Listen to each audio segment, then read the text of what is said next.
Every time. You just open the door. Open it, something attacks you. Oh God. Right, so what we got here? Got my flute tester. You see? Yep. Yeah, so that's what I use all day, every day. So it saves me life. Alright. This bad boy. We think you should have a small little demonstration of that. There's not much really to it. I mean, it's a, what's the model? It's a T5 1000. I think the model numbers changed so that they haven't got this at the top. This is what you measure ampage with. Yeah, so you can put that around an individual cable.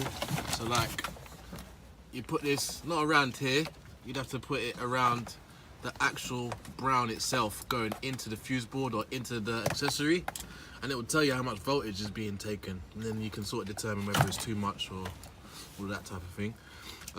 What'd you set it on when you do that? You set it on A for amps there. Okay, cool. Right, so the dial goes round, it's in the off position. First is V, that's coming for voltage. So when you put both of them on live and neutral, it'll give you a voltage. Amps is telling you how much amps is being drawn once something's live. And then this is continuity. So this is basically two wires are touching. It will tell you whether they're touching or not, whether it's breaking a circuit. And I normally test it by just doing that, getting some audible sound going in my ears because my eyes don't work good. And yeah, holster in the back, so they go in the back like that. Bada bing, bada boom. And yeah, it's cool. I've had one of these. Well, I've been using these since I started. So we're talking 16, yeah, over 10 years. Yeah, so that's good. Another bit of test equipment I use, although I feel like it's overrated, is a one stick.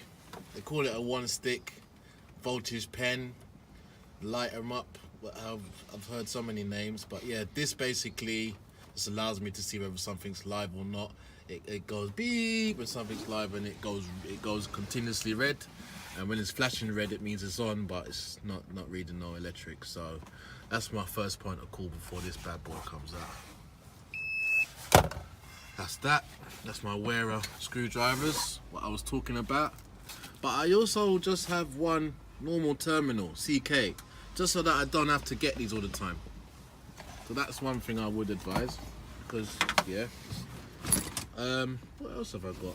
One other bit of test equipment that I have on me now is called a socket tester. Some people call it a Martindale, even though a Martindale is a brand, it's not an actual piece of equipment. But yeah, so basically that tells me if there's power, 3 green lights come up on there if there's power.